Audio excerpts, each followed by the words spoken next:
Bismillahirrahmanirrahim. Assalamualaikum warahmatullahi wabarakatuh. Waalaikumsalam warahmatullahi wabarakatuh.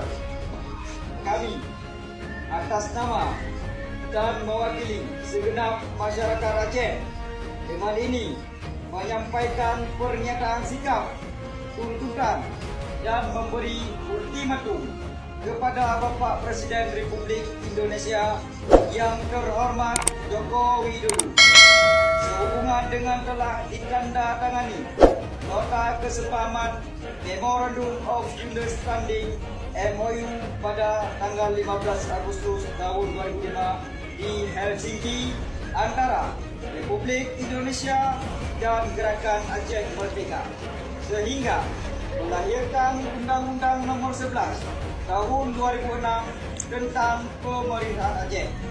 Maka dengan hal ini kami menuntut dan mendesak pemerintah Republik Indonesia dengan sesegera mungkin untuk menyelesaikan segala persoalan politik Aceh sebagaimana yang telah ditulis dan diundang-undangkan, yang poin-poin tuntutannya sebagai berikut.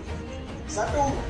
Mendesak Presiden Republik Indonesia yang terhormat Joko Widodo untuk sesegera mungkin menyelesaikan seluruh pelanggaran hak asasi manusia, hak berat masa lalu yang terjadi di Aceh, seperti kasus Simpang KKA, tragedi Aragondo, tragedi Tunku Bantagia, tragedi Jambu Kupuk, dan meminta diperhatikan semua korban konflik Aceh. 2.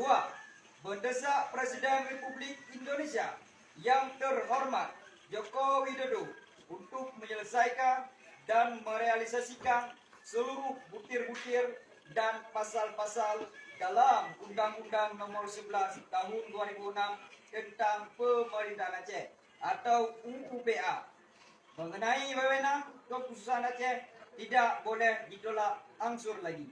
3. Mendesak Presiden Republik Indonesia yang terhormat Joko Widodo mengenai pembagian hasil kekayaan alam Aceh dengan adil sesuai dengan perjanjian sebagaimana yang telah disepakati.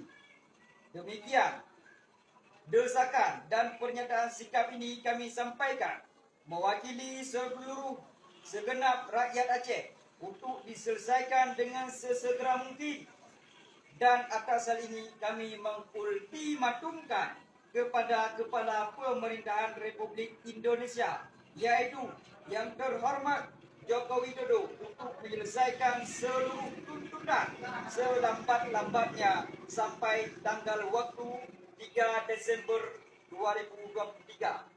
Jika telah sampai batas waktu tenggang ultimatum ini tidak direalisasikan, maka kami atas nama rakyat Aceh akan mengambil pernyataan sikap dan mengambil tindakan gerakan kekuatan rakyat yang dapat menggamparkan seantero dunia untuk menyelesaikan sesegera mungkin perkara politik Aceh.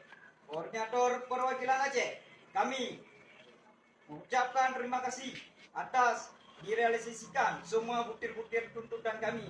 Harapannya ultimatum dapat ditetapkan dan dijalankan sebagaimana mestinya tuntutan yang sudah diberikan. Demikian kami daripada Perwakilan Rakyat Aceh. Hidup Rakyat Aceh! Hidup! Hidup Rakyat Aceh! Hidup! Hidup Rakyat Aceh! Hidup! Merdeka! Merdeka! Merdeka! Merdeka! Merdeka! Merdeka! Wassalamualaikum warahmatullahi wabarakatuh. Waalaikumsalam.